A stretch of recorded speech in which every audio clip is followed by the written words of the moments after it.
जय श्री राम मेरे दोस्तों, जय माता दी। आप सभी का एक बार फिर से स्वागत है हमारे चैनल में। आज हम बात करेंगे माता के चौथे स्वरूप यानी माता कुष्मांडा का। नवरात्रि के चौथे दिन माता कुष्मांडा का चौथा स्वरूप माँ कुष्मांडा की पूजा अर्चना की जाती है। माता कुष्मांडा को ब्रह्मांड को उत्पन्न करने वाला माना जाता है। मान्यता है कि जब सृष्टि की उत्पत्ति नहीं हुई थी और चारों ओर अंधकार ही अंधकार था, तब इन्हीं देवी ने अपने मन से ब्रह्मांड की रचना की थी। इसलिए इन्हें सृष्टि की आदि स्वरूपा या आदि शक्ति कहा जाता है। माँ के हाथ में कमल पुष्प है, अमृत कलश है, चक्र है, गदा है और जप माला है। जब चारों तरफ सिर्फ अंधकार ही अंधकार था और सृष्टि का कोई अस्तित्व ही नहीं था, तब माँ कुष्मांडा ने अपनी मंद हंसी से सृष्टि की रचना की थी। माँ कुष्मांडा के पास इतनी शक्ति है कि वह सूरज के घेरे में भी आराम से रह सकती हैं, क्योंकि उनके पास ऐसी शक्ति विद्यमान है जो असहनीय गर्मी को भी सह सकती है। इस कारण माँ कुष्मांडा के जीवन में हर तरह की शक्ति और ऊर्जा का संचार होता है। यही केवल एकमात्र ऐसी माता है जो सूर्यमंडल के भीतर निवास करती हैं।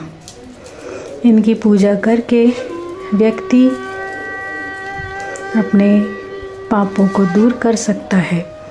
कहा जाता है कि यदि कोई लंबे समय से बीमार है तो माँ कुष्मांडा की पूजा विधि विधान से करने से उस व्यक्ति की अच्छी सेहत बन जाती है। पौराणिक कथा के अनुसार माता कुष्मांडा का अवतार दैत्य का संहार करने के लिए ही हुआ था। कुष्मांडा अर्थ कुमड़ा होता है। माँ कुष्मांडा का वाहन सिंह है। जब तीनों लोकों पर असुरों का आतंक बढ़ गया था, तब उनको सबक सिखाने के लिए माँ कुष्मांडा ने जन्म लिया था। माँ कुष्मांडा की पूजा करने के लिए ब्रह्म मुहूर्त में उठने के बाद स्नान आदि करके पीले रंग के वस्त्र पहन लेने चाहिए। उसके बाद भगवान सूर्य को जल अर्पण करके व्रत करने का संकल्प लेना चाहिए। सबसे पहले कलश की पूजा करना चाहिए। साथ ही ब्रह्मा, विष्णु और महेश तीनों देवताओं का आवाहन करके देवी को फूल और माला चढ़ाना चाहिए। पूजा के बाद माँ की कथा और आरती सुनकर भोग लगाना चाहिए। माँ कुष्मांडा की पूजा करते हुए ओम कुष्मांडाय नमः मंत्र का जाप करें। माता की आरती करने के बाद प्रसाद बांटें और अंत में माता को अति प्रिय कद्दू से बने पेठे या मालपुए का भोग लगाएं। या देवी सर्वभूतेषु माँ कुष्मांडे रूपेण संस्थिता।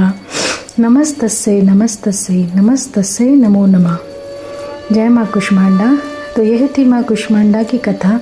आपको यह कथा कैसी लगी कमेंट करके ज़रूर बताएं और साथ ही मेरे चैनल को सब्सक्राइब करना ना भूलें। शेयर करें। धन्यवाद।